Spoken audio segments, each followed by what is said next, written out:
Hello there, ladies and gentlemen. I'm actually making this video a little bit later than usual because I was supposed to make this video last night, but I got sidetracked because I fell asleep at like 9 o'clock at night. So that's why we're doing this now.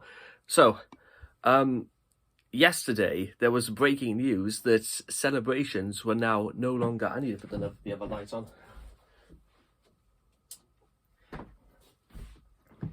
That celebrations were going to be discontinuing having bounty bars in their tubs because, and according to what they said, this was due to public demand that they were going to discontinue doing bounties in their celebrations tubs. The question I want to ask is, what public are they talking about? I wasn't asked about it. None of the people that I'm at work with were asked.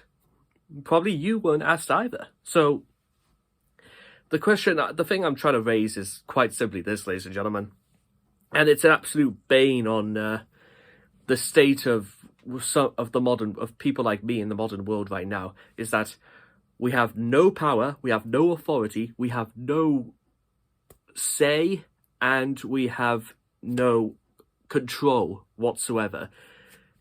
We don't live in a democracy any longer. We're living in a dictatorship. We're living in a dictatorship where other people will make our decisions, and we are supposed to just, lie on our backs and suddenly pretend like everything is okay.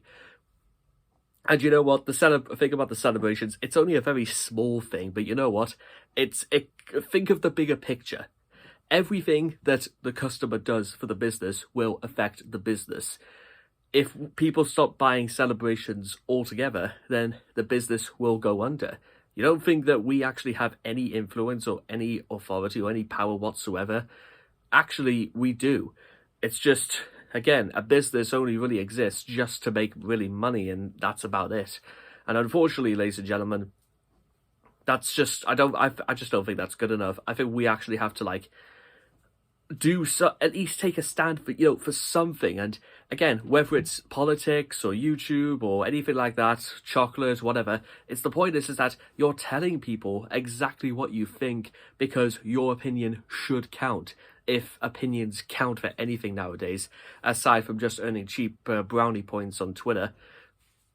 And then yesterday we heard freaking news that Suella Braverman's looking towards Belize, Paraguay, and Peru to ship off illegal migrants. As far as I'm concerned, there's almost no distinction nowadays between illegal and those who have genuinely seeking asylum, because, to be honest, the news doesn't really seem to distinguish anything between the two, because they say it's 95% are people from Albania who actually do want to come to England just to come to do building work, which, to be honest, I could absolutely believe, because you know what? They send the money back to their families in Albania because, you know what? If they want to look after their families and if they want to work here properly, because, Brexit was such a great, wonderful thing, it's probably another reason why this has happened. So, you know what? There you are. If you voted for Brexit and you do not like Albanians coming here and actually doing work, then congratulations. That's what you voted for. I don't know. What do people exactly expect me to say about that? Meanwhile, the thing about Braverman, she wants to shift basically all migrants off to South America, because for some reason shifting migrants to Africa doesn't work, because they have to go over European airspace, and that it breaches European human rights and stuff like that. But apparently they must think that there's no human rights whatsoever in South America. So we think, again, out of sight, out of mind. Only problem is that how are you going to get there? It's 8,000 miles across the Atlantic Ocean. How much fuel is that going to cost us? How much damage is that going to do to the environment? Meanwhile, while Rishi Sunak is meant to be in Sharm el-Sheikh in about 9 days' time to talk about global warming. And she wants to hire somebody who wants to shift them all off nearly halfway across the planet.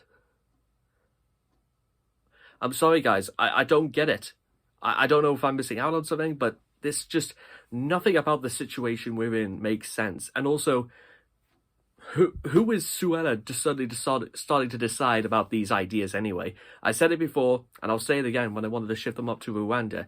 It was barbaric. It was complete lunacy, and it would never ever work because, like I said, there's a nasty out of sight, out of mind ideology to all of this, and again, I wonder if that's the way like businesses sometimes treat us as well. As long as, we don't actually showcase anybody, having their opinion whatsoever, that means we got a license to do what we want.